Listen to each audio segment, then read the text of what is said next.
the guide. So let's talk MTG and take the ride.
Take the ride.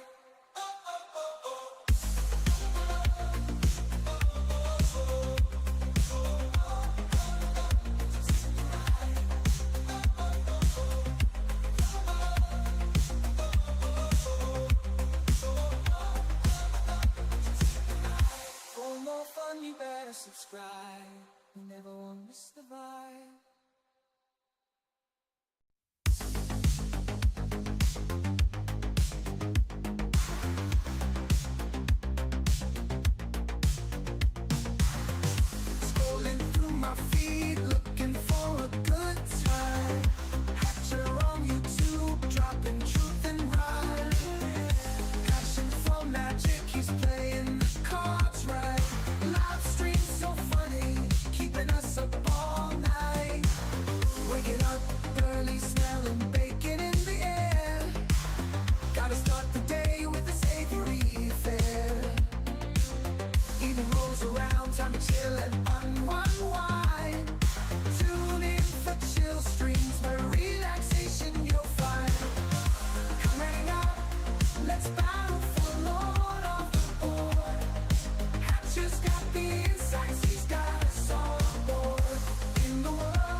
Take the ride.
fun, you better subscribe.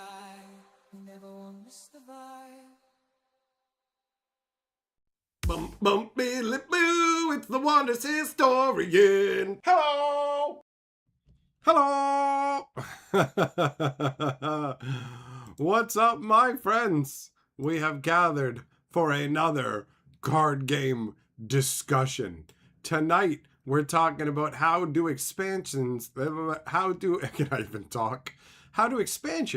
shape card games. All right, so that is the subject matter for this evening. As usual, we will wander all over the place, but that's the title at least. So let me share the live stream link in the Discord, and then we will have ourselves a proper chill stream.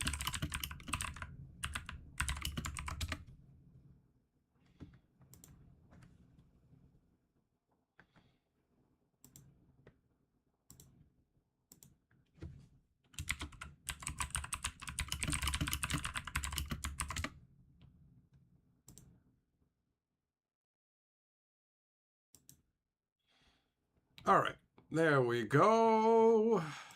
That's good. Swap that up, and there we go. Everything is the way it should be. So, hellos are in order. What's up, Death, Vloggerino, Eng, Zircon, Teferi, Everyday, Shelton, Larry. How are you guys doing? It's Monday. It's the start of the week, unless you consider your week to start on Sunday, which is not. Monday is when the week starts to me. You know, I feel like starting it on Sunday is weird because it's literally part of the weekend, you know? But there are some people who think that way. They're wrong. They're wrong, but they think that way. What up, Kentucky? What up, Goddard? What up, Jess? How you guys doing? How are you doing? We're in the middle of August. It's nice to be back after the first, 10 days or so in the month being completely out of commission. So nice to be getting back into the swing of things. And yeah, there's a number of different subjects that I want to cover in terms of like card games and expansions. Expansions shaping a card game, I think, is an interesting topic for discussion, you know?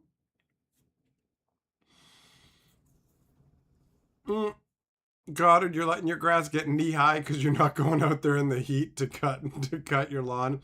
Cut your lawn, you dirty hippie. You lawn hippie, all right? Arrow, look at a calendar for when a week starts. You look at a calendar. You look at the calendar for when a week starts. You do that. I'm not doing it, and you can't make me.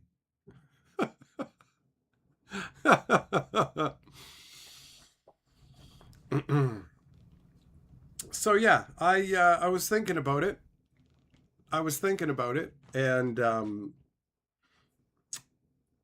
the whole how expansions shape card games is definitely more interesting at the beginning of the card game's life. Later on, it can be somewhat interesting, right, depending on what they incorporate. But at the beginning, it is a lot more interesting, ultimately, to me. So I was thinking about Wonders and thinking about how they only have 2 expansions so far. And they, in the second expansion, they introduced Stone Seekers, which are the celebrity. They're not all celebrity cards. Some of them aren't based on celebrities, but that's where the celebrity cards are, you know? Anyways, Stone Seekers are your ultra legendary, world shaper style individuals where they're making a bigger impact on the world than regular everyday folk vying for power. They're literally seeking the stones that give them dominion over everything, right? So having these cards that come along with story tokens and things like that really do add a new element to the game. And it's interesting because right now with 2 expansions, you have Existence and you have Call the Stones. And that means 50% of the sets right now have Stone Seekers. The first set did not have celebrity cards or Stone Seekers.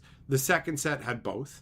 And the third set is going to incorporate more Stone Seekers and celebrity cards that aren't Stone Seekers. So now the game is going to go from having like a 50-50 mix to a 66% of sets actually having Stone Seekers in them, right? And presumably that trend will continue with every single set that comes along. So I just find it interesting that you can go from a half to half mix to a 60-something% mix. Then it'll be 75% of it is Stone Seekers, and it will just continue upwards like that to where the first set will be viewed as an anomaly, right? What up, Millmaster? Hello, Gianna. What's going on, Lasagna? You're at a theme park with your kids. Oh, nice. Enjoy, man. Enjoy.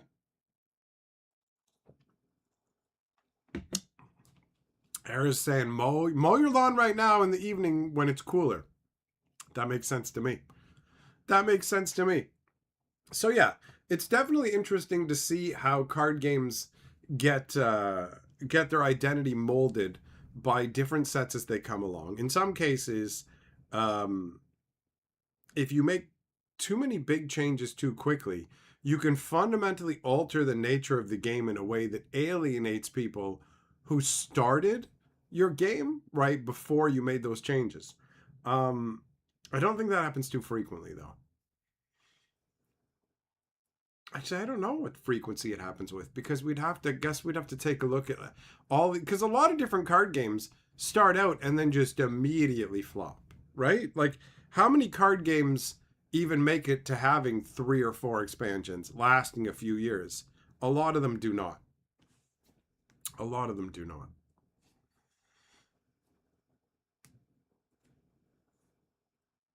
Yeah, Larry, I don't know anything about Pokemon, so I can't speak to any kind of like changes that game made specifically, but it's cool that you find it interesting. You know, obviously that is at a certain point, you obviously want to have a bunch of options, right? The more variety you have, probably the better it's going to be, unless the variety is so wide that it dilutes things down. And adding in new elements too late into the game is a problem, because how much of an impact can they really have? Like, people have bandied about the concept of Magic incorporating a 6th color. Obviously, purple was the one that was touted back in the day, but it would basically be impossible at this point. When you have a game that's been around for 30 years, you can't really go, we have 5 colors, we're introducing a 6th color,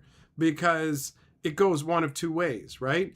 Either the color is just underpowered because it doesn't have 30 years worth of access to stuff, or you have to go ham and overpower that color so that it has the tools to compete with the other colors. So you either end up making it too weak or too strong, and how do you build that in going forwards? The closest thing that Wizards has ever gotten to adding a 6th color, and it isn't a 6th color, but the closest they've ever gotten is with the whole like turning colorless mana symbols into a cost. We now have, instead of just calling it colorless mana, we now have generic and colorless. So, you know, that sort of scenario is a tweak, but they could never incorporate a new color, because at that point, like, there's no room for it. You have more ability to shift and change the identity of your game under a couple different circumstances. One is your game is brand new, in which case it hasn't really fully formed its identity yet. It is like, it's still in its lava form, right? And you can still shape it before it solidifies and cools into something more specific. And then another less ideal scenario is where your game has gone so poorly and people have abandoned it, and so now you can just go, okay, we're gonna basically ditch this concept and go with a different one. So like Force of Will did that at the beginning. Actually, they made some significant changes to how they did things really early into the game because things were not going well for them, you know?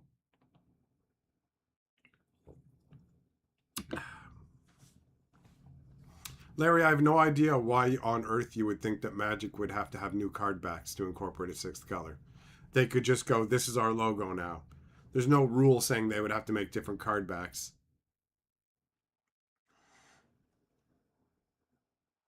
Goddard says, yep, card back would still have the old logo and we have to sleeve anyways. Exactly. Exactly.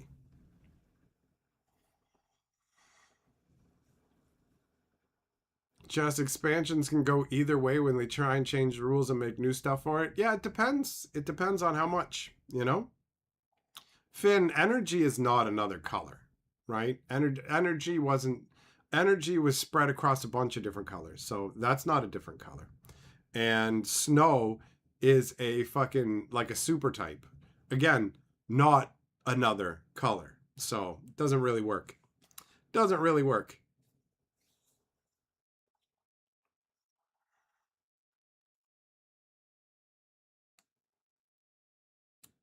So a new color is not a viable concept for Magic.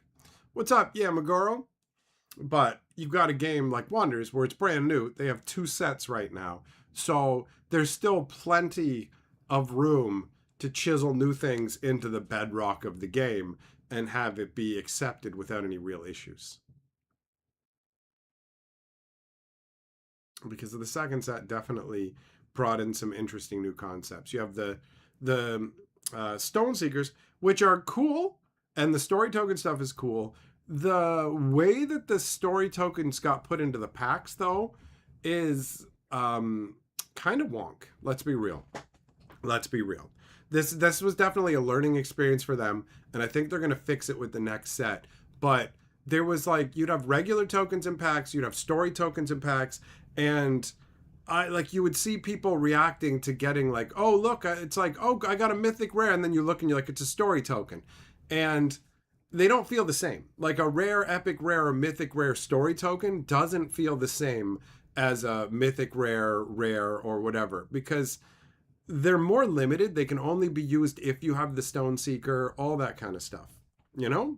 So it feels like the correlation for packs with the story tokens wasn't done optimally and did lead to some disappointing pack cracking experiences. If you get like the truly sought after tokens, then you've got something desirable from a trade perspective. But the fact that they're tokens and they're taking up, like, you open up a pack and you can get multiple of these, it can be kind of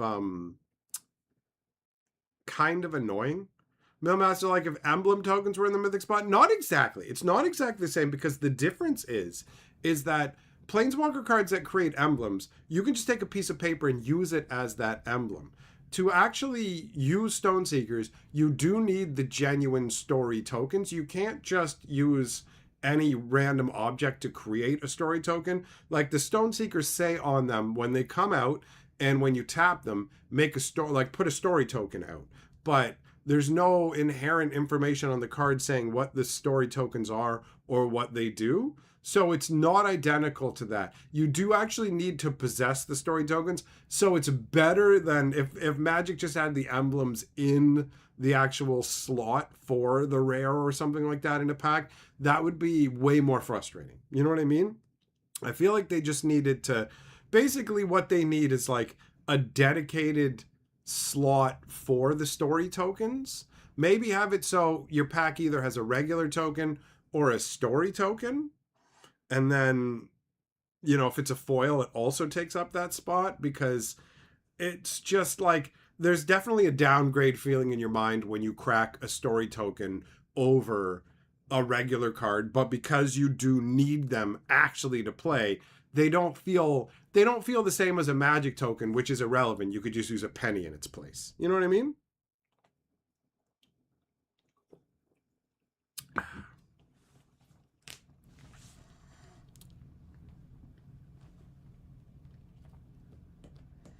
Jess, you like the ambition of card companies to add things to expansion that's not in the regular set, but you feel like they found a hack to take your money by making you happy.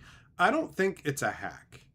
I think finding a product that you want to buy that makes you happy is just having a marketable product, right? That seems like a reasonable exchange. Finn, it sounds like the partner cards. You know what? Yeah, I could see some kind of parallel there, right? where you need to have like both of them to work in conjunction.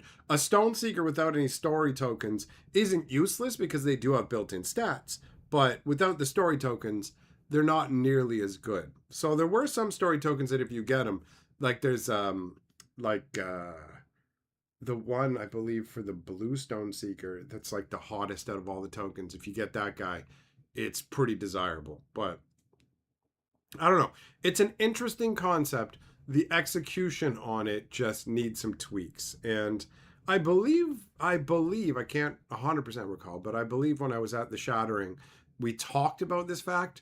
And I think for the next set, they are going to have made some changes. So at the end of the day, when you're making a card game and you're coming along, especially at the beginning, it's hard to figure out exactly how to do things, right? So I give companies that have been around for a brief period of time a lot more leeway than companies that have been around for decades, where they should really know what they're doing. Although, you know, you still give, even a card game that's been around for a long time, you're going to give them some leeway to experiment and figure things out. But I definitely give games like Wonders a hell of a lot more slack because this is your second set. This is a new card type. You're trying to figure it out. The idea, obviously, is to deliver excitement. And if you realize, wait a minute, we are not delivering the right level of excitement, let's tweak it. That's understandable, right? Yeah, McGraw, it sounds like each Stoneseeker has a randomized deck of their story token. Not randomized. You get to pick. So you collect up the story tokens to go with your Stoneseeker, and you get to pick. And if you're playing in a sealed or draft style environment, you get to use any story tokens you have with your Stoneseeker, which is pretty cool, right? That makes things a little bit different, where as long as you have a Stoneseeker, you can use story tokens for anybody, which can lead to some interesting scenarios that you won't see in regular constructed play.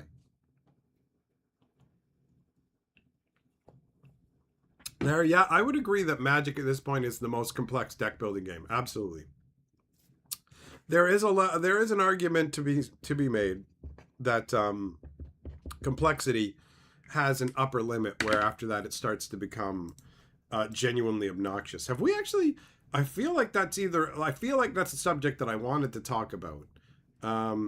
We haven't talked about that yet, right? I think we touched on that when we did like when card games became like too fast, but I don't think that we talked about that like as an actual subject. So that will be the subject for another stream. Complexity definitely in card games is something worthy of discussion. Finn, yeah, I mean, having to track down the other part is annoying. I agree with you, buddy.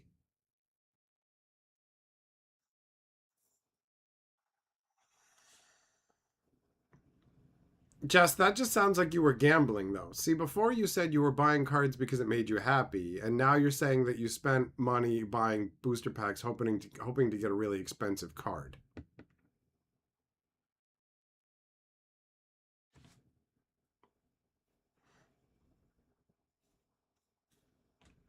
Yeah, McGar, you have 8 copies of that one guy's vest, 5 of his jetpack, 3 of his hawk, and you didn't get the Stoneseeker and didn't want to buy him. Fair enough. I don't know if I have that one, actually. He might be one that I'm missing. I'd have to go through. I have most of the Stoneseekers. I got most of the Stoneseekers from the first set, but I don't know if I have Roman Silvershot.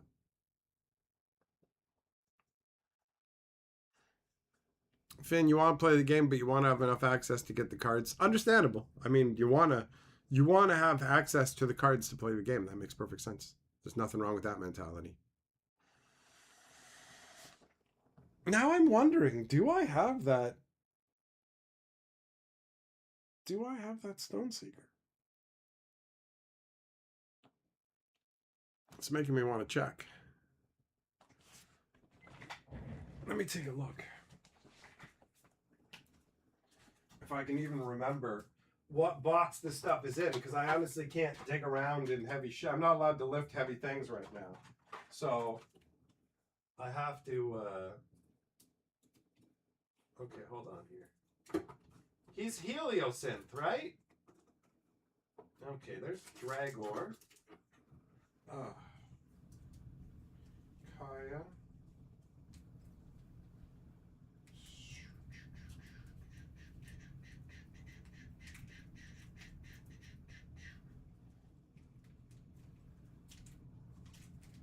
Yeah, I don't have him either.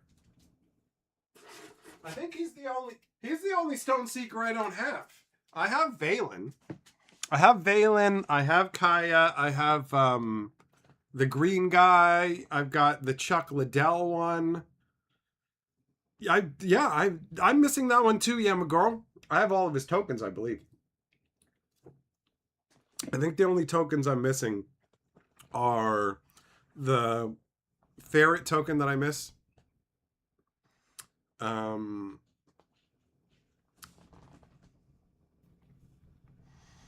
Yeah, I think I'm missing the one token, and then I'm missing the one Stone Seeker.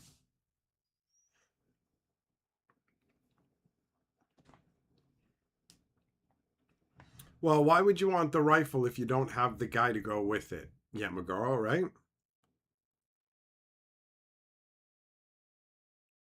Jess, you went to the LGS to buy a set that had Bootlegger Stash. Oh, that was Capenna, right?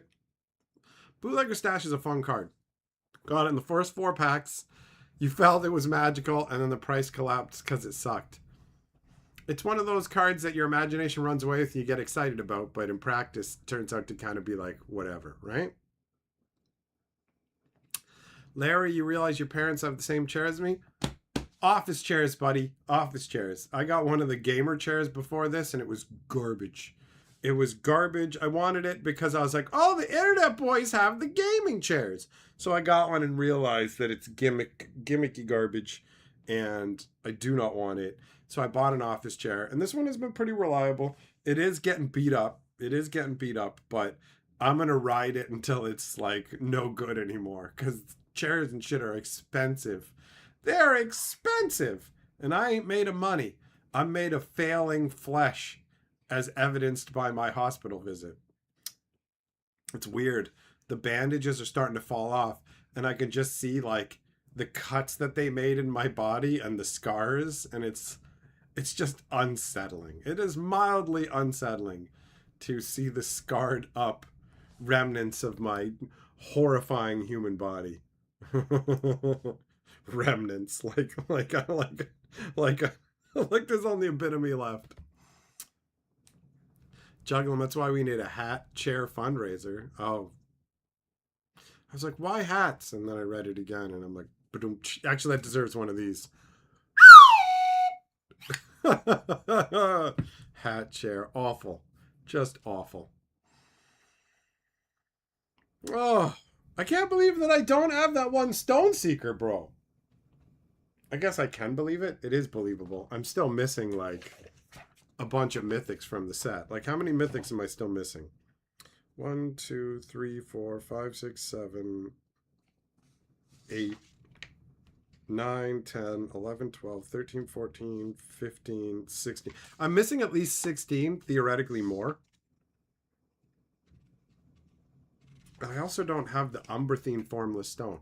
There's a couple that I'm genuinely surprised I do not have.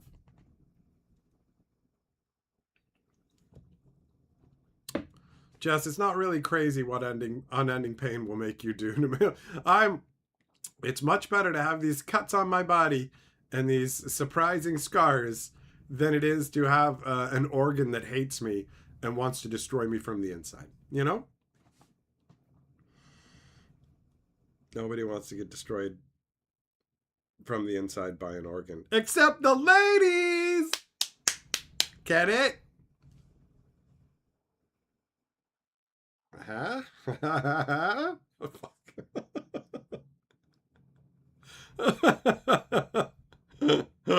That gets one of these too.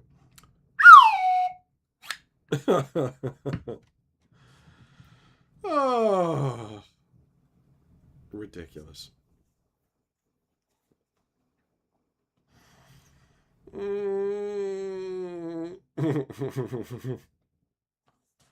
It's so wild to me that I am genuinely missing one of the Stone Seekers, though.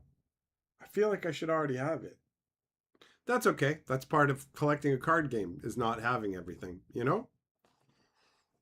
Once upon a time, my goal was like, yo, maybe I can get like foil play sets. And then it was just like, nope, nope. Come down to reality. Snap back to reality. What up, Thompson? What's that? Is that a video game you're talking about, buddy? Juggling a great excuse to get more cards. I do like me some cardboard rectangles. It's also an incentive to trade because I have extras of some of the Stone Seekers. So I could theoretically just find somebody who has that one and wants to swap it. And I did get the most desirable one. I do have the one that is Buddy from Harry Potter, Tom Felton.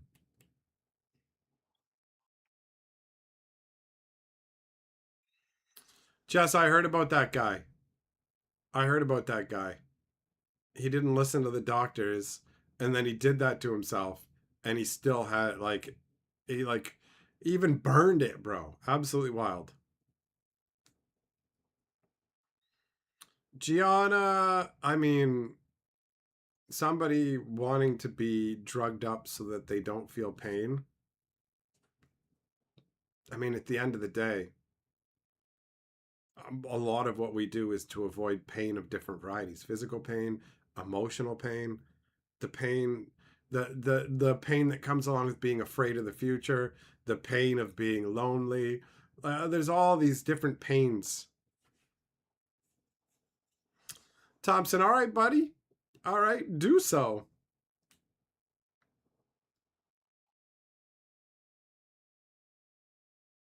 Yeah, McGraw, you got a formless foil sent to you? Nice. I never got anything.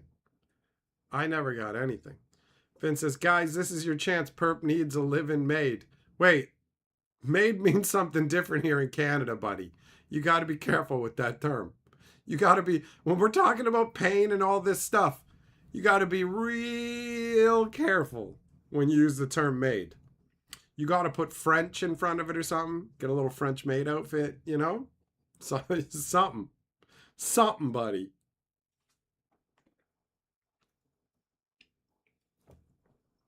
We got to differentiate.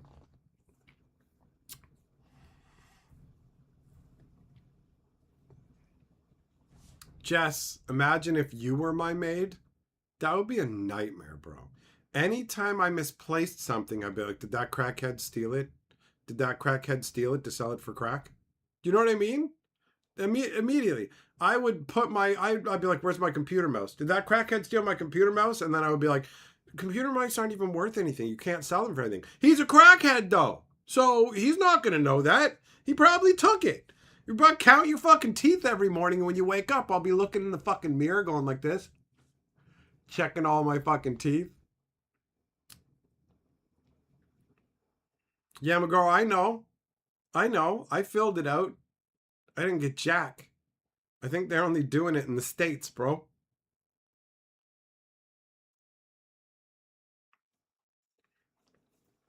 Vlogger, let's start taking applications. You mean like phone apps? Okay, that gets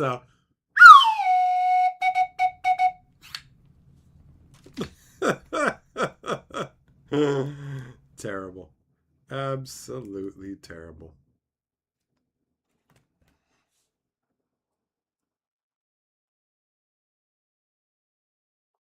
Larry, that's right. Assistance in dinging.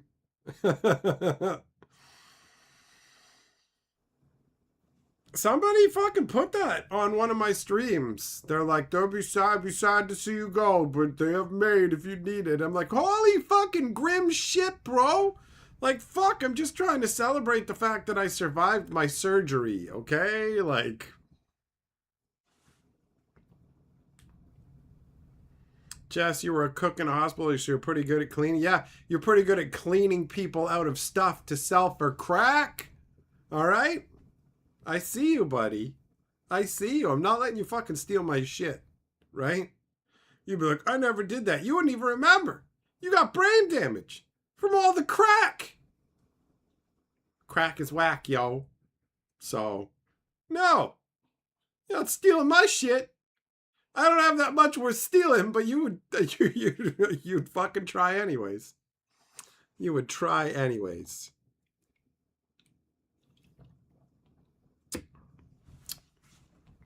Not having it. And you're not having it. And by it, I mean my stuff. I'm having it, though, in that case. So I am having it. You're not having it. If I had like 2 million in gold. What a fucking random thing. Only if you had $2 million worth of gold. Like it would just be sitting somewhere where you could steal it, you fucking brain damaged idiot. If I had gold bars, they would fucking be somewhere protected, like in a safety deposit box at a bank, or guarded by like fucking armed leprechauns or some shit. They wouldn't just be fucking sitting out on the table with the sign gold, do not steal OC. Original content. Do not steal my fucking gold. All right? Finn, you learned about a new phone app today called Pigeon. It's terrible. It sends your messages via virtual carrier pigeons, so you can only send 3 messages at a time. What? So you put a message out and it like attaches it to a virtual pigeon that then has to virtually fly to somebody else. That is kind of an adorable concept, honestly. That's fun. Not super productive, but it doesn't matter because you can just fucking text somebody if you really need to. You know what you do? You get that app, you get someone else to get the app, and then you send them a carrier pigeon, and then you constantly, and I mean fucking constantly text them. Text them every 3 fucking minutes. Every 3 minutes. Did the pigeon show up yet? Did the pigeon show up? It takes 8 hours to get here. Is it there now? How about now? Are we there yet? Dad, are we there yet? Dad, are we there yet? Billy's looking out my window. Don't mind me. I'm just having my own brain damage.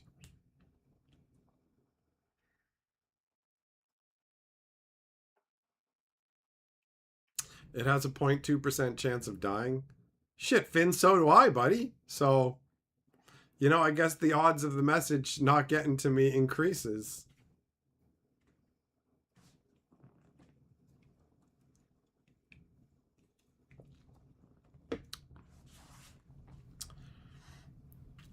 That's a fun idea. They should charge you per message the cost of an actual pigeon. I don't know what a pigeon's market value is, though. Like $8? We'd have to ask pigeon wranglers. What does a pigeon go for? Vloggerino, it's higher than that? Well, do you mean the price of a pigeon? In which case, how do you know? Or do you mean the chance of me dying? In which case, fuck you! Alive or cooked, it feels like it's more valuable cooked. Not for sending messages, dickhead. Unless you're trying to send a message to your enemies by eating the pigeon and saying, "You're next. I shall devour your charred flesh." Vloggerino, I'd spend no time thinking about anything you say. So, which did I think you meant? Neither. Who cares? It's called Schrodinger's Who Gives a Fuck, right? That's how I describe the conundrum involving you. Heard of Schrodinger's cat? This is Schrodinger's Who Gives a Fuck? Not me. Not me.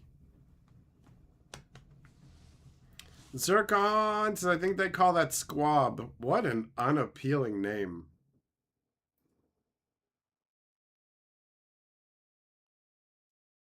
Like if someone said come to my house, we're having squab, I'd be like, nope. Nope.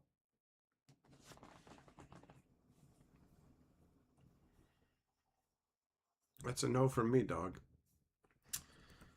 Okay. Well, it just so happens that the fucking medication syncs up with the stream today, my friends, which means I must now thusly go and be medicarded. So, luckily it's not by carrier pigeon. Unluckily, it does take some time. So, we're going back to the intro. It's like a fucking time warp to when the stream started.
take the ride.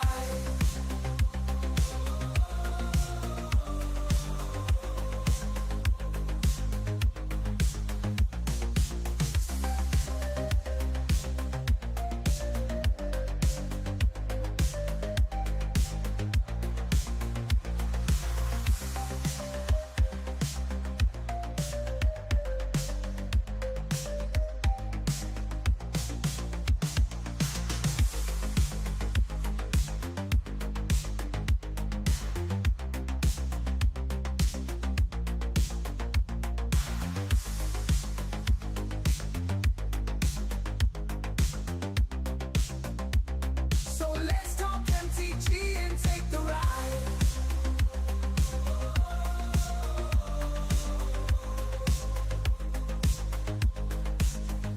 For more fun, be there to subscribe.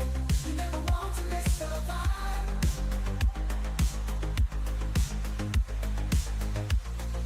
Hatcher is the master of MTG. Oh, live streams and videos are never a bore. Streams are fun, super chaotic. You'll be back as it's all hypnotic.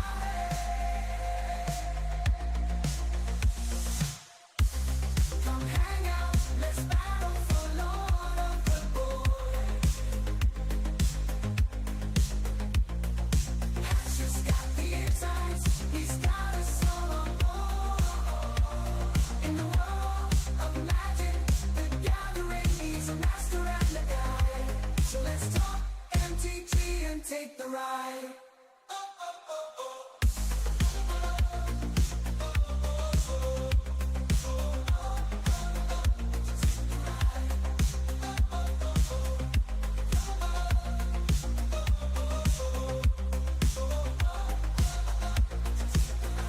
For more fun, you better subscribe. You never won't miss the vibe.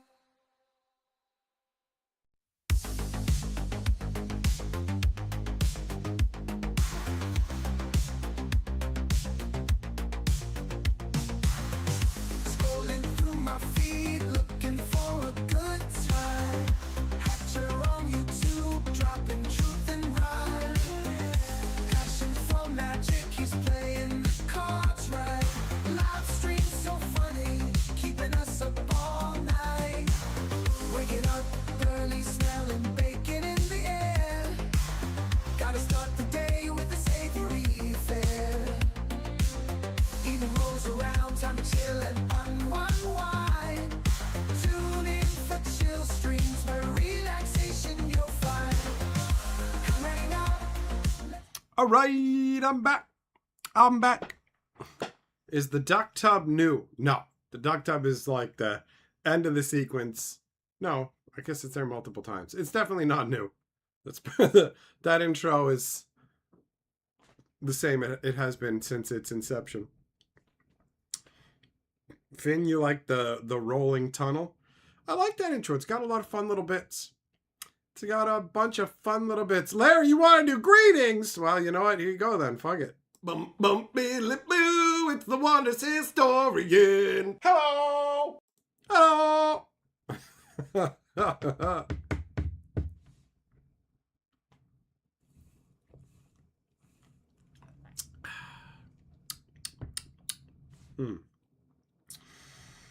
So I finished watching Blade Runner 2049 yesterday. That is an enjoyable film. Very atmospheric. I highly enjoyed the majority of it. I feel like they might have been able to trim it down, honestly, the runtime a bit, but it didn't feel like overly bloated and like it didn't deserve its runtime, you know? Larry, checking to see if everybody's awake. What? Some people are old. They want to sleep. Some people fall asleep to my streams, bro. It happens sometimes. Oh, man. So yeah, I finished Blade Runner 2049, and I started watching a new show. And by new show, I mean it's new to me. It's definitely not new. This show is actually pretty old. It's called Farscape, and it is science fiction, and I love the aliens. There's a lot of fun. There's a lot of fun characters in it already. So I'm enjoying the vibe. I've only watched 2 episodes though. Well, actually, I've only watched 1.75 episodes. I'm at the point in the second episode where the little emperor guy just bit that bitch in the arm. I was like, holy shit, he bit her. Like, I literally said that. I went, what? I love it. How is Jared Leto in it? He doesn't have a big role in the movie, and he plays a fucking weirdo. He's not bad. He's not bad. Like, he can be bad in some movies. He's genuinely unlikable, right? Like, he was a terrible Joker and whatever. But as far as his role in this particular movie, he's not terrible. He's not gonna like he will not ruin the movie experience for you. His character isn't significant enough. I would say he's on screen for like maybe 5 minutes of the movie. So it's some, I would say, don't avoid the movie because of him. He won't ruin it for you. I remember when he was on the screen just kind of being like, this guy really is a mixed bag a lot of the time. But his character does not, like, he has an important role, but not a big role. Bovag Farscape is fun, wacky sci-fi. Yeah, it is. It is. And it's not pervy like the same way that Lex was, where I was just like, all right, this shower is a giant dong. What the hell's going on?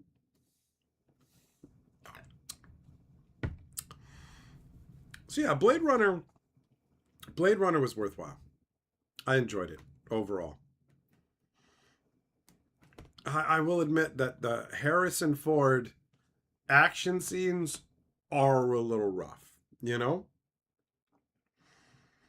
He doesn't come across as a believable action-y guy anymore. So when he's throwing punches and stuff, you're just kind of like, that's fine. I mean, once you get to a certain age, you're not going to deliver the same level of like oomph to your action. So, but my complaints about the movie are very minimal, just very tiny. The atmosphere of it is really good. The world building is quite enjoyable. Just, yeah, you know what? I definitely prefer comedies where they do not insert the laugh track. Laugh tracks are obnoxious because I don't need to be told when to laugh. I'll know when to laugh because you've actually been fucking funny. That's how it works.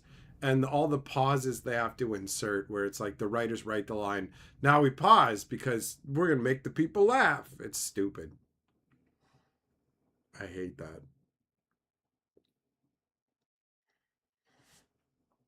I've never seen like a properly hilarious laugh track show.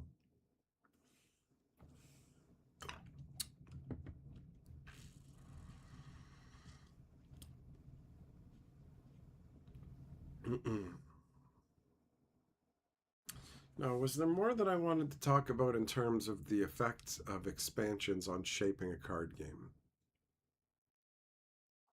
Did we? I think we talked about the main points I wanted to make.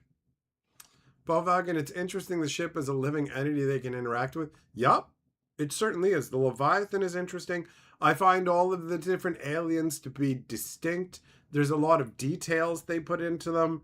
The blue psychic priestess chick with her crazy abilities.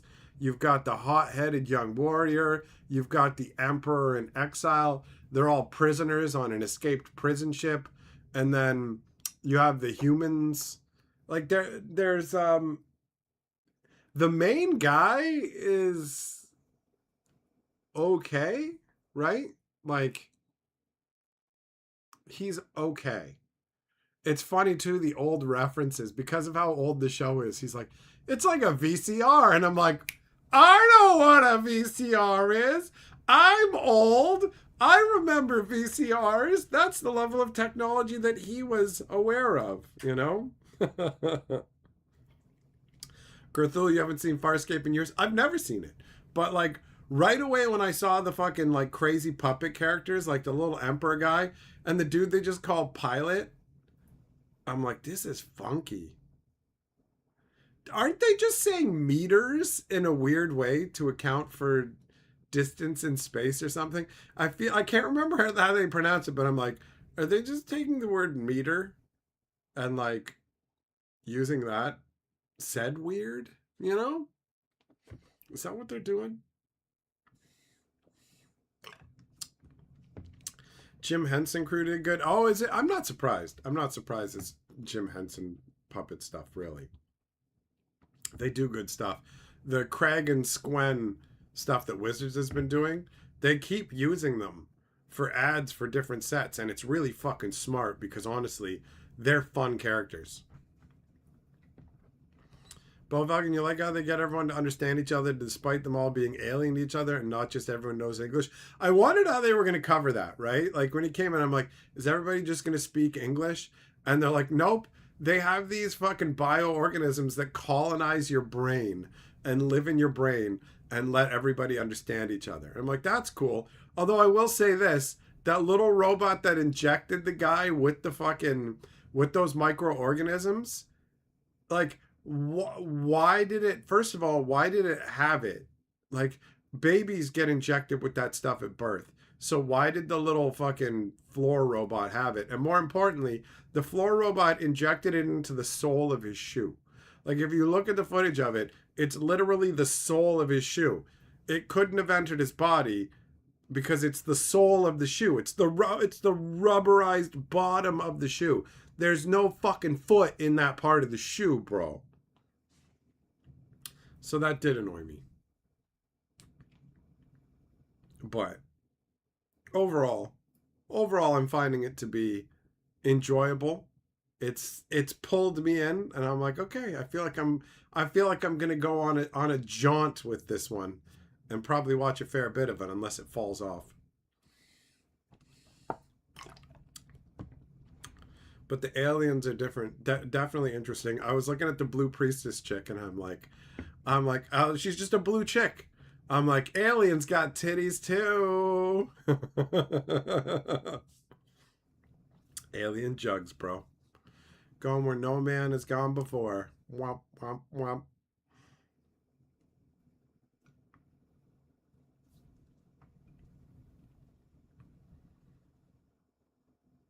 Jess, you're trying to see how long you can make your shoes last using super glue. As long as you're not having feet problems, you know, that's good. Bo Valgan, you think it's Australian-based, if you recall correctly? Yeah, America and Australia, apparently. So there's definitely people with Australian accents, and I saw somewhere either in the credits or the stuff at the beginning, it mentioned Australia as well.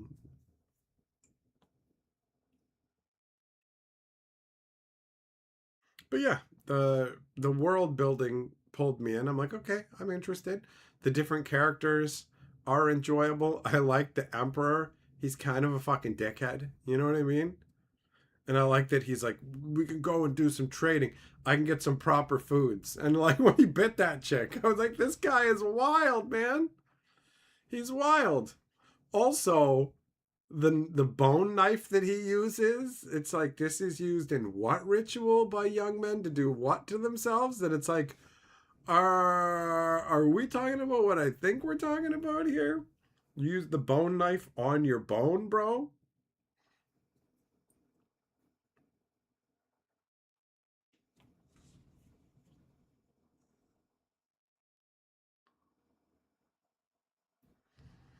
Just, yeah, I mean, paying overpriced value for like name brand shoes that don't actually deliver quality.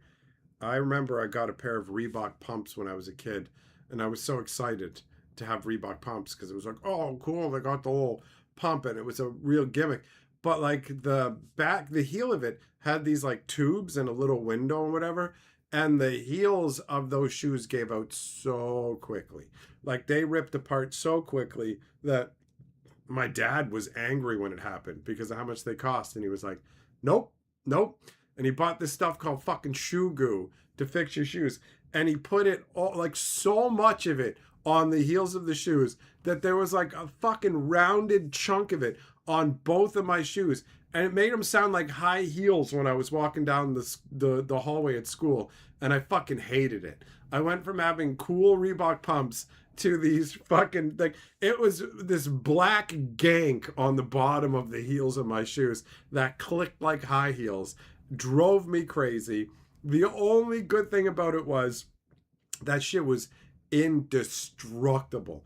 So this one kid was being a dickhead to me, and I don't remember exactly what he was doing, but he was being a real asshole. So I took his fucking bike and I dragged the fucking tire of his bike over the curb, and then I fucking stomped down on it with my shoe goo heel, and the fucking tire went like this, like totally just, good luck riding your bike now, fucking dickhead. Juggling, you know shoe goo? Well, imagine way too much applied to a shoe. Like, way too much. Imagine you took a big handful of peanut butter and slammed it on the heel of your fucking shoe, right? That, but it's fucking black as my soul and indestructible.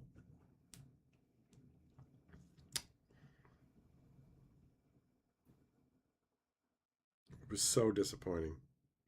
I never got to have cool shoes. And the first time I got a pair of cool shoes, and it was just fucking garbage. Garbage.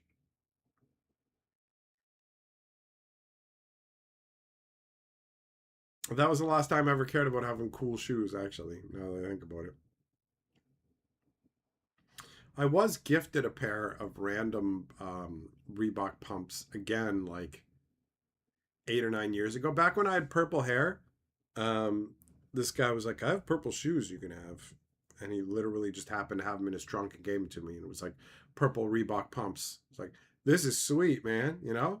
I had fucking purple shirt, purple fucking sunglasses, purple hair, purple shoes. That was cool. Back before, like, having dyed hair meant you had mental illness. You know what I mean? Like, for a long time, having dyed hair meant you like doing drugs. You like doing drugs and you want to party, right? That's what that meant. It's like dyed hair meant, oh, this chick's going to be a fun time. She wants to drink and get fucked up, get railed. Let's have a good time. And then it turned into like, you have dyed hair, you're fucking mentally ill. And you believe the dumbest fucking shit on earth and say mind-numbingly idiotic things on Twitter. It totally changed to the point where I didn't want to have dyed hair anymore. I was like, I don't want my hair dyed because I don't want to be associated with this new generation of fucking morons that have dyed hair.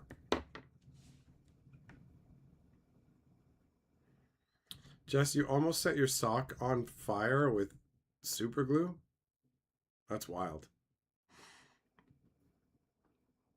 Juggling, you get cool shoes now? I just want supportive shoes. That's what I want. Now that my knees and feet aren't what they used to be, I just want footwear that will give me proper stability and support. I don't give a fuck what it looks like anymore.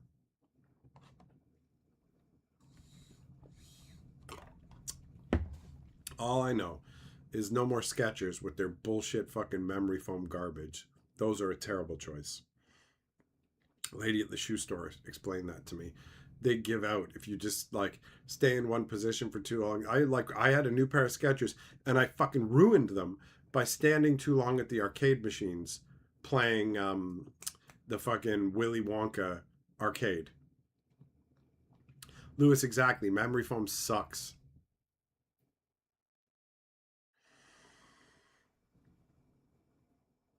They make walking shoes with rebar in the sole. Some mine has I have like a pair of New Balances that have like a roll bar in the heel so that your ankles won't roll. Jugum, I can't go with the cheap shoes now, buddy. My feet and knees will make me suffer for it. So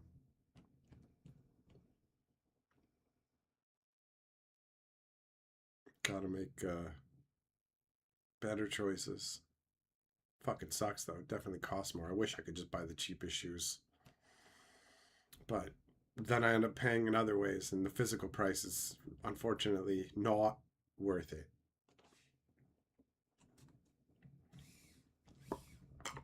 Can end up with some pretty rough knee pain.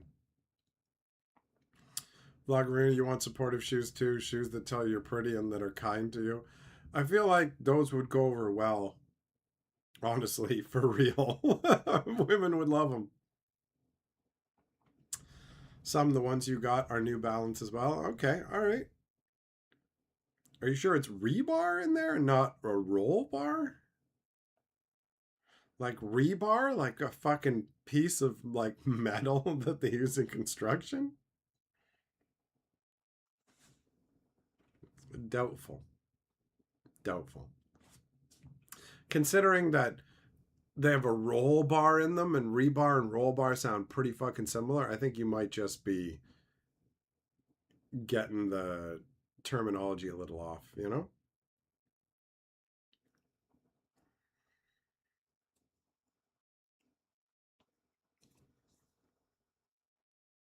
Juggling custom Nikes. Oh, you want the expensive shoes, buddy. For the sneaker pimps who have like, I have like 50 different pairs of shoes and I only wear each one once a month or whatever. Fucking la-di-da.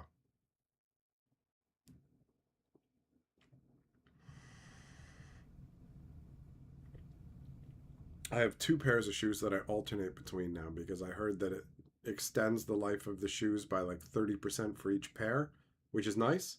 And also by switching between 2 different pairs of shoes, it fucking puts stress on different parts of your knee joints and whatever so that it's actually better for your feet and knees.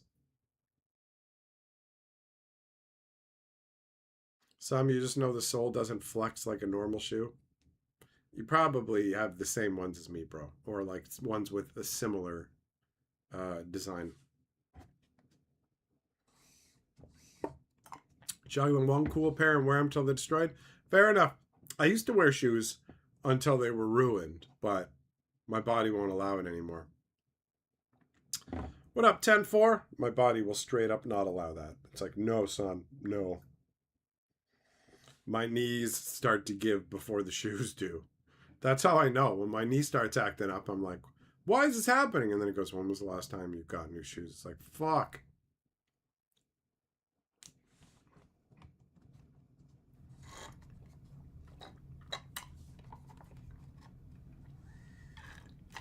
Jess, you realize stuff doesn't make you happy? It's good to know. It's good to know what brings you genuine joy. There are certain things that'll bring you happiness and certain things that won't. And if you focus your time and resources on the things that will make you happy and not on the things that don't actually bring any joy into your life, you're going to come out ahead, you know? Like, that's the reality of it. You got to focus on what's actually going to make your quality of life better. There are things that are nice to have, genuinely enjoyable to have, and there are things where you have them and go, wow, this literally means nothing to me. And sometimes you don't know until you get it. You know, you think, oh, this will bring enjoyment into my life. I will value having this. And then you get it and go, I was very wrong. This does fucking nothing for me, you know? So at the end of the day, people are what matters most. People, experiences. I like experiences. Going places, doing things in the company of the right people. My friend wants me to go to see the Transformers movie. Um, like they're re-releasing the old Transformers movie. So that seems like a fun experience, you know? I haven't been to the movie theater in a while. Going with friends, that'd be nice. Seeing a movie that came out decades ago and fucking scarred me as a child, but now I'm an adult, so I'm way too dead inside. I won't cry over Optimus Prime this time. I won't cry about Bumblebee fucking blowing up. Oh.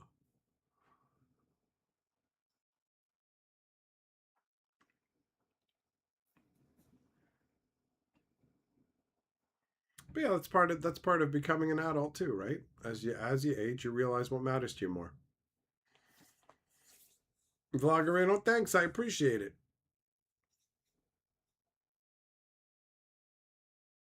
Juggling your Hatsune Miku themed nights were super cool. It's fun to have interesting, unique things like that, right?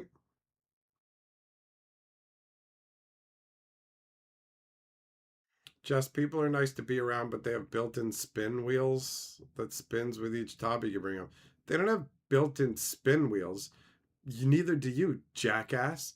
People have fucking opinions on things. People have opinions and they like say things. They get annoyed or interested. Yeah, they're not robots, you fucking moron.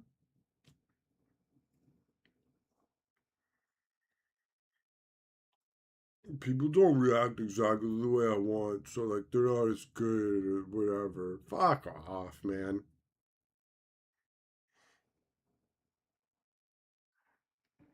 Did you know people have different opinions on different subjects and they'll be interested in some things that I'm interested in, but in other things they're not interested in? Wow. Okay. And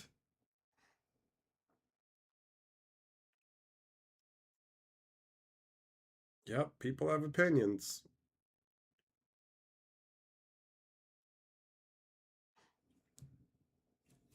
Vloggerino Sonder. Proper sense of Sonder, an awareness that everybody else has a fucking life as important and deep and meaningful as yours, with a ton of positive and negative experiences, joys and fucking struggles, and that they're not a fucking background character in your existence. They don't exist to fucking be performative for you. They don't exist to be ancillary to you. You know, it's just like, nope, this person has a full on existence too. So of course they're gonna have fucking opinions on things and thoughts. And yeah, they're not gonna be interested in everything you have to say. You're not interested in everything other people have to fucking say. Right? Why does somebody have to be interested in everything that you find interesting? If everyone found the exact same things interesting, that would be fucking hive mind insanity. Some I have input relevant to this conversation equals robot from Futurama. The clamps. Then we clamp them. Oh.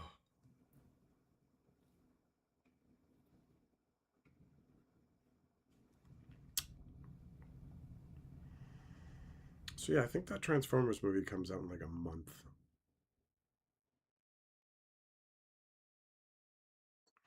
Vloggery, you're interested in everything I say mostly? Yeah, right. You're interested in some of the things I say. And that's fine. Some people are fucking boring. There's no getting around that, right? You can have a proper sense of Sonder and know that people have lives that mean as much as yours does to you to them, right? But they can also be fucking boring, not interesting to talk to. There are a bunch of fucking boring people out there where it's just like, hey, I wish you well. I hope you have a good life, but I don't want to talk to you because it's boring. Jess, you're terrible at reading people, but you like to bring up news and it goes badly around certain people. Well, I mean, when you don't know what somebody's like, then how are you supposed to know? So you just log that information as you go forwards and go, oh, this person doesn't like this. Like, there's certain things that I don't like, and when people do them around me, I will get annoyed and I will fucking bring it up. You know? Like, I don't like it. I don't like it when people like celebrate people's fucking deaths. You know, when some fucking random celebrity or somebody else dies and then like people come out of the woodwork to be like, hey, I just want to say they were a garbage person. Shut up. Shut up. You had plenty of time to say that while they were alive, and you can say that later on. But right now, just shut up. A human being fucking died. Okay? So I don't want to fucking hear it. I don't like people celebrating people's fucking deaths like that. They always have the reason, yeah, but this. No, no. Fuck off. Fuck off. It makes you look like a garbage person right now. It's just a bad fucking look. You're allowed to not like that person. You're absolutely allowed to not like that person. But if you start that shit around me, I'm going to fucking tell you to stop because I don't want to hear it. It makes me think less of you while you're doing that. And I don't want to think less of you. I don't think you're a bad person, but in this moment, you're being fucking shitty, right? give it a fucking window. You don't have to praise the fucking dead. It's not about that. But like, a human being just fucking died. So running out to be a dickhead about it makes you a bad person in that fucking moment. That's the reality of it. And there's so much of it online. And people totally feel justified in it. And it's fucked. I don't do that. Like, if they're a complete, utter fucking scumbag, like, hey, did you hear the baby stabber died? Oh, well, good riddance, baby stabber. Like, do you know what I mean? Like, there's a very, very narrow slice. But it's a very narrow slice. And the bar is extremely fucking high for me. And the people will go, yeah, but to me, this is the equivalent of that. I don't give a fuck. So everybody has their different subjects like that, where you bring it up, then you just go, okay, let's just not talk about that. And then some of them are like a dog with a fucking bone. And you're just like, what do you not get about this? I literally just told you I don't want to talk about this. You know? So, everybody has different fucking things that will push their buttons. Where they're like, look, don't fucking talk to me about this shit. Like, I don't like talking about politics with people. I find it to be fucking tedious in almost every case. And nobody ever fucking changes their mind on anything. And people are like a fucking dog with a bone, where they just want to keep fucking going on about it. And you're just like, fuck off. I don't give a shit what you fucking think on the subject. You're not going to convince me. And you're so dedicated to trying to convince me. Shut up. Shut up. I've literally like said to my friends before, I'm like, bro, I don't want to talk about this. If you keep talking about this, I'm literally leaving. No, but I know you're a good person and blah, blah, blah. And it's like, okay, bro, have a good one. Bye. I'm walking this way. You walk that way. We'll hang out another day. I'm not fucking doing this. Are you fucking deaf or are you fucking stupid? I know you say you don't want to talk about this, but if I just keep talking about it, you're going to agree with me. No, idiot. Actually, you're going to push me so hard that I probably will just start taking up the opposite position to piss you off because you pissed me off. I don't even care. But I will disagree with you just to be a dick because you're not fucking listening to me. Fuck you. It's so annoying. It's so annoying. I don't want to hear it.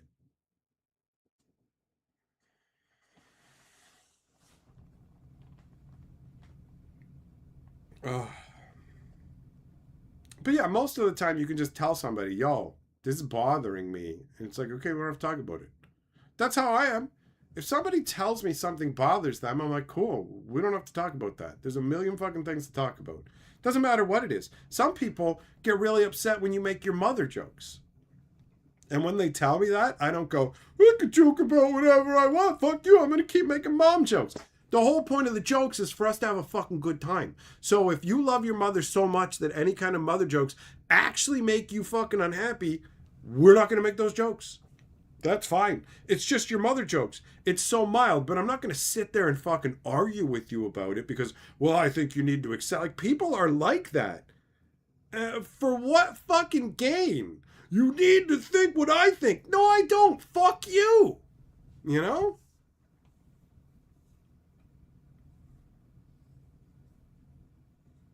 Fucking annoying, man. Juggling what? Would I move to Alberta if things were different there? What the hell does that mean? I have literally no idea what you're talking about. I could move to any province and live wherever. It's not like fucking provinces are wildly different. The biggest difference between them would be like climate. You know what I mean? Like, okay, British Columbia doesn't have as harsh winters, for example. But I don't pay attention to what's going on politically at all. So if that's what it's a reference to, no fucking clue, man. Have no clue. None of it. None of it. I just like, I'm not politically active, so I'm not looking shit up. And so I don't care. Just like, okay, cool. If you're really into politics, awesome. Do that. Do that thing. Go and fucking rally for the change you want to see. Be involved in it. That's cool. That's cool.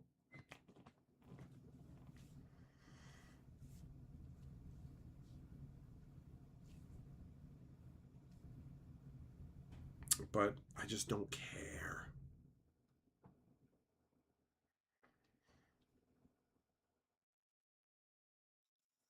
Juggling, I don't know, man. I don't know if any of that kind of stuff will happen. Whatever. Quebec wanted to do that forever ago. It's all just fucking boot stamp and nonsense as far as I'm concerned. I don't pay any fucking attention to that nonsense. Jess, you wish you had teeth like mine? Careful what you wish for, bro.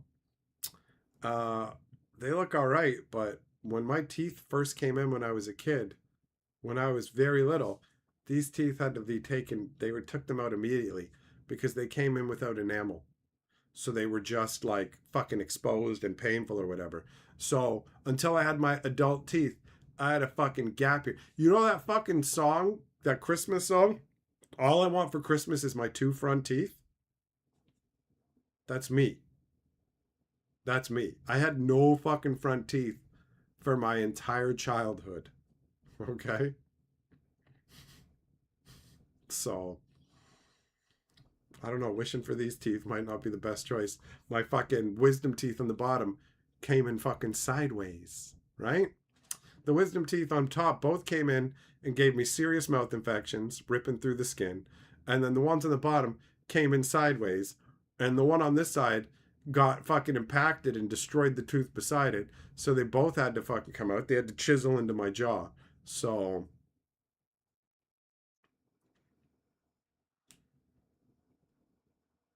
just being accused of being a smoker at 13 is better than that. Yeah, probably. Probably.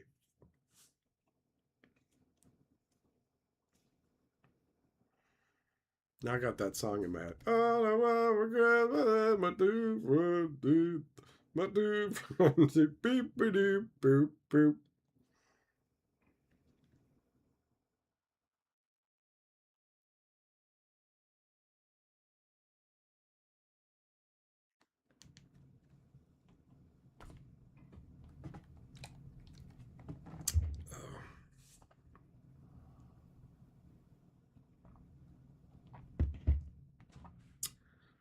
So yeah, the whole politics thing is such a boring topic. Like what most everyday fucksticks think about politics, who cares? It's like, bro, I wouldn't trust you to govern my household, let alone make decisions for the country. And you want to tell me what you fucking think, bro? I'm surprised you can fucking dress yourself. So, like, whatever you want, I probably want the opposite because you don't seem too fucking bright. Juggum, how is me and cooking going? Am I making fancy dishes yet? Aside from the stew, no. I've been making pizza bread.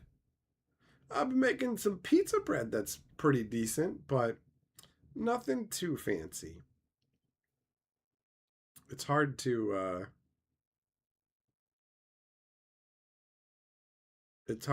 work myself up to it, you know? Jess, you want what's best for people on the earth? Seems pretty simple. Don't really disagree, but obviously the disagreement comes from where people think what is best for people and best for the earth. So you can find contention over any subject. People are surprisingly able to argue about everything and anything.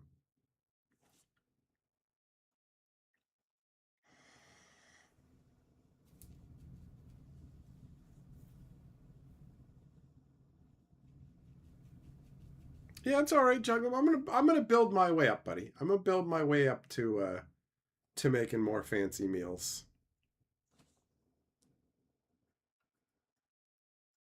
bit by bit.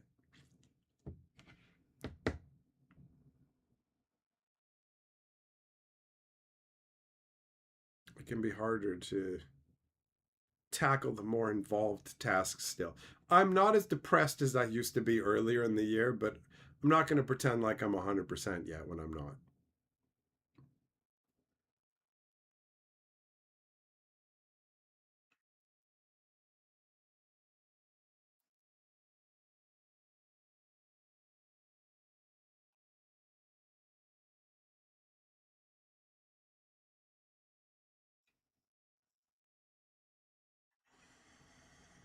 Hmm.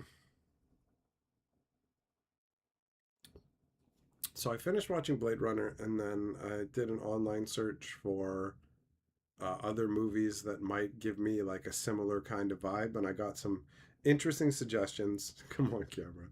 I'm currently have just started one of those. I'm not going to say what it is yet because I haven't gotten far enough into it to really form opinions on it or whatever, but we'll talk about it definitely.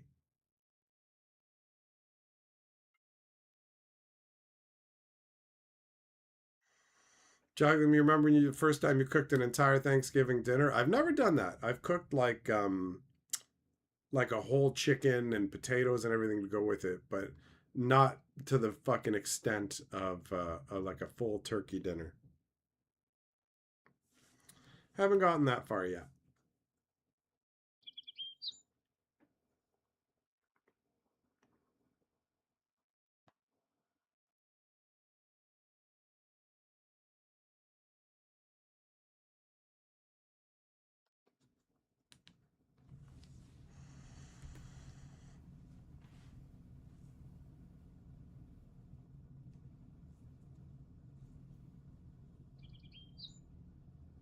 Jogging, you had door for the entire week. That's got to be food.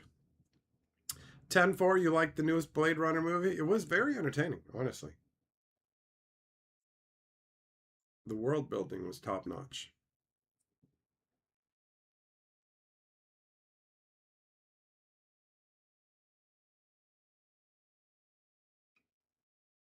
Really similar to a turkey dinner, but don't recommend it unless you have company.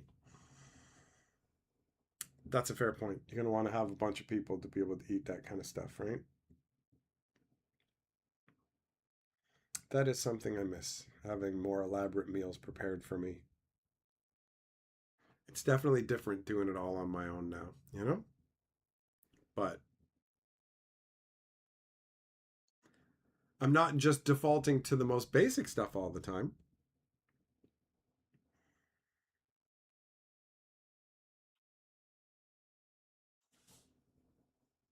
Vloggerino, this is why we need applications for a maid. Fair enough. I definitely could enjoy being waited on hand and foot, you know? By a big titted maid. Lady. Because obviously dudes could fall into that category too. But I don't want no fat jugged man. Oh. Jess, you got to start cooking for yourself, like how you used to cook in restaurants. It's harder. It's harder to do that kind of stuff for yourself than it is to do it for others. You know, that's what I've heard from a bunch of people.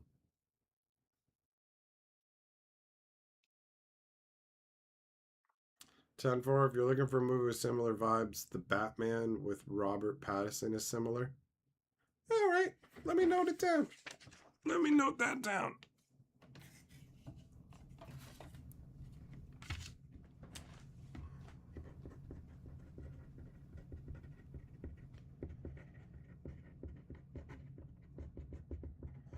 Now that I have my entertainment book again and have a place to keep all of these fucking things listed, I'm making more notes because all my notes have been fucking added into the book. I had them all over the place from all the different suggestions you guys gave me.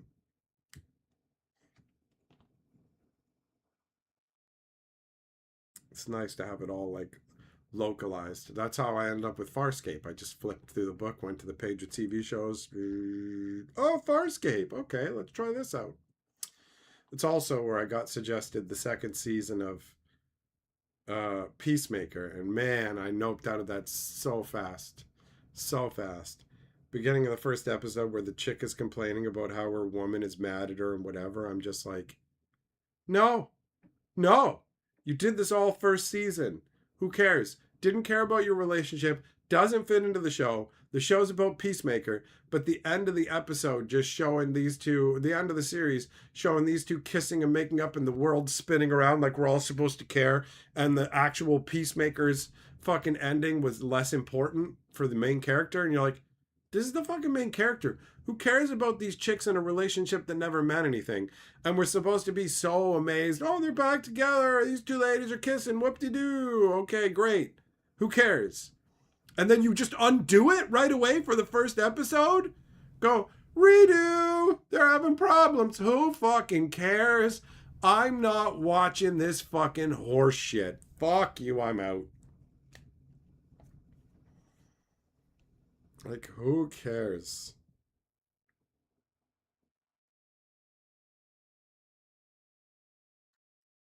Fucking 10 minutes into the first episode, and I was just like, this is not gonna do. Jess, you know how to make a killer Philly cheesesteak sandwich? Never made one of those. I do like a good sandwich on some really nice fresh bread.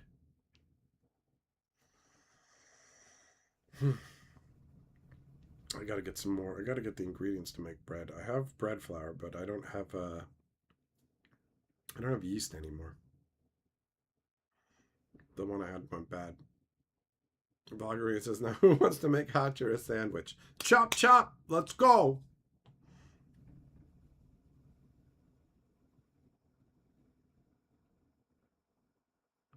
I gotta pick up some bread. I used all the bread to make pizza today.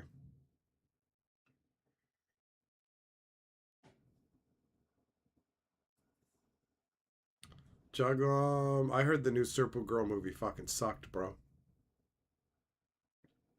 I heard that sucked.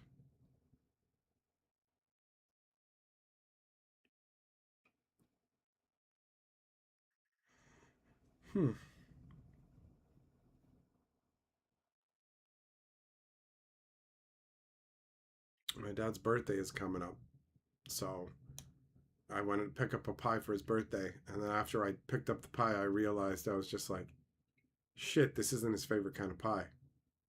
Picked up an apple pie, it's not his favorite, and I just went, oh no. But the thing is, when I picked the pie up, I was like, this pie actually looks really good. I wouldn't mind eating some of this pie. So I went back and I got him a fucking pie. Right? I can't carry very much because of the surgery or whatever. Like, I can't even carry a case of 12 cans of pop right now, which fucking sucks. Right? So just like, but I can carry a pie. So I picked up a pie, brought it home, realized it was the wrong kind of pie, but that wasn't really that big a deal because it was like, well, now I can eat this pie. So I'm all right. Jug, she's got a cute laugh and nice jugs. Well, that's cool. It's not enough to make me watch a movie though, bro. But I can definitely appreciate it as some nice woman qualities. A nice laugh and a nice rack. Do like me a nice rack.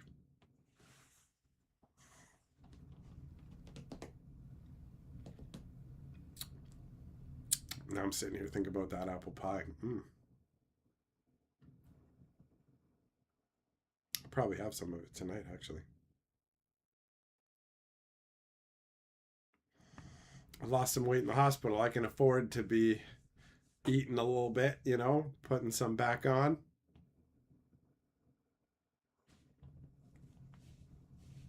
Not that I'm looking to. I'm not looking to, like, I didn't lose enough weight in the hospital. I'm like, I gotta put it back on. But I'm also not really worried about what I'm eating or how much of it, you know? I ran out of pepperoni for my pizza today, and instead I used a cut up European pepperette, sliced it into tiny, tiny little metal circles. Metal? Nope, meat. Definitely not metal. Jess, this is the holiest I've ever been. It's true. Two of the fucking bandages have fallen off, and I can see the fucking cut lines on my body, and it's unsettling. And there's three more bandages that have to come off, and each time they do, it's going to be really weird. Juggling, if I get poorly, I'm not worried about getting poorly. I weigh myself regularly, and I had already been losing weight. So, like, I already shaved some pounds off before I went into the hospital. The hospital just took some extra weight off. I'm like almost 25 pounds less than I weighed last year. 10-4, no late night eating. Fuck you, buddy. I'll eat as late as I want, motherfucker. Plus, I stay up late as shit anyways. My rule is no fucking going to bed without 2 hours between the last time you ate and bedtime. That's my rule. Other than that, fuck you, I can eat whatever I want. However I want. If I start to fucking gain weight, I'll notice it and be like, oh, I literally weigh myself very regularly just out of curiosity. You know, I'm like, yeah, let's see where I'm at. And it's been on a downward trend because honestly, I don't eat like a ton of junk. So I can indulge myself with this fucking apple pie. It's going to be a non-issue. Non-issue.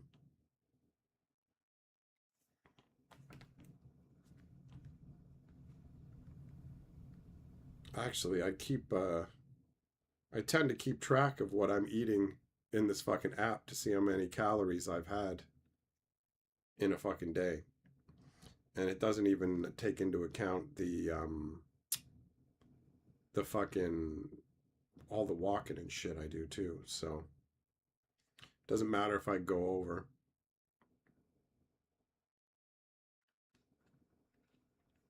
Jess, nope, I'm not interested in racing to a fucking particular weight number.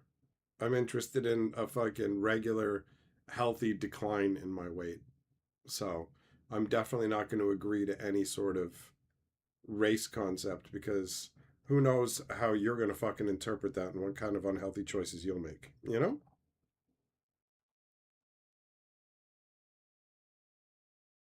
So, not doing that.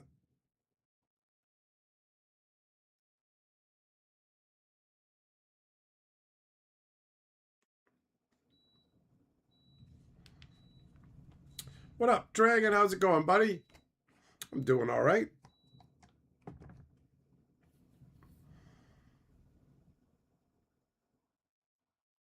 See, I think it's important to lose fucking weight at a healthy rate and to make food choices that lead to that, right? So I don't worry too much about adhering to any kind of austere diet.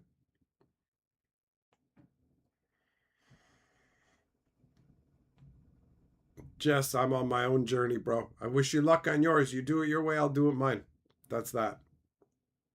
I'm not looking to turn this into anything fucking competitive at all because who knows, that might subconsciously influence me to make choices that aren't ideal for myself either. So ultimately, yeah, it's going to be a no. It's going to be a no.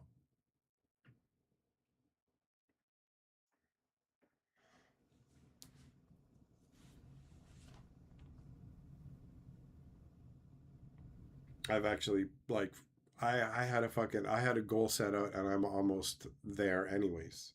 So I'm at fuck the hospital put me ahead of schedule. The hospital stay where they wouldn't let me eat for a fucking couple days put me ahead of schedule.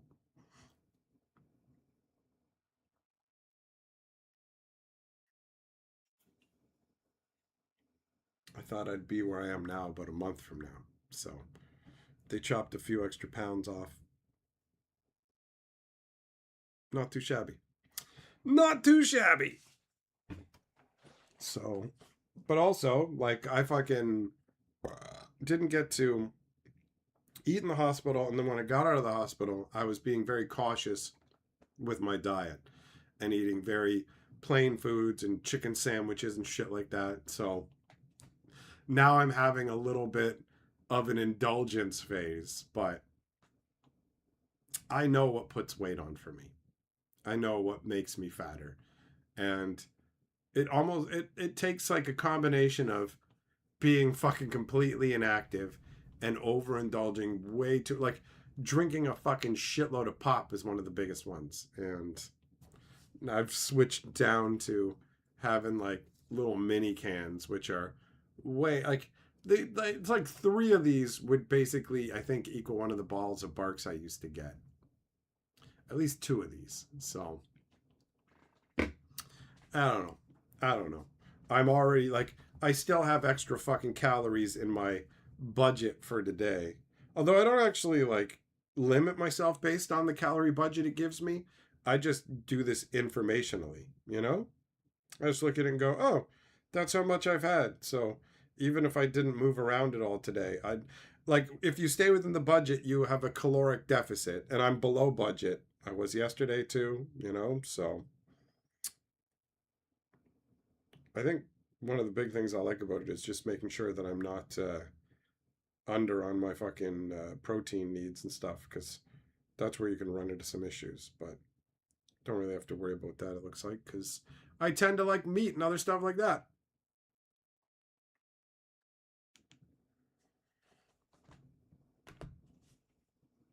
Juggalo, I don't know what I'm doing this weekend. I don't actually have any plans set out. I've just been taking it one day at a time right now. I'm getting tired easily. Like I'm still recovering from the surgery, right? I had to remind myself of that today because I was like, fuck, why am I so tired? Like, why do I feel wiped out? What have I even done? And it's like, your body is fucking healing, bro. You went through surgery and had part of your body cut out. You've got to heal from inflammation. You got to heal up the cuts, all that kind of shit.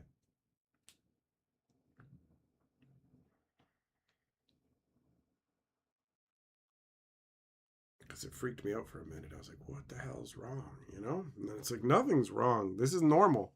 It's literally only been 2 weeks since you went through that process.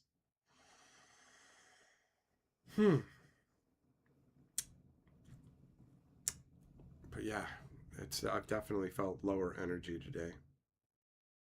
I was actually worried that I would be like way more tired when it came time to do the stream, but I felt like I've had a decent amount of energy, although I can feel that starting to flag now. So I think I'm going to be heading off. Thanks for coming and hanging out with me, my friends. We will get back together tomorrow, but for now, I depart into the night. So fucking stay safe, or don't.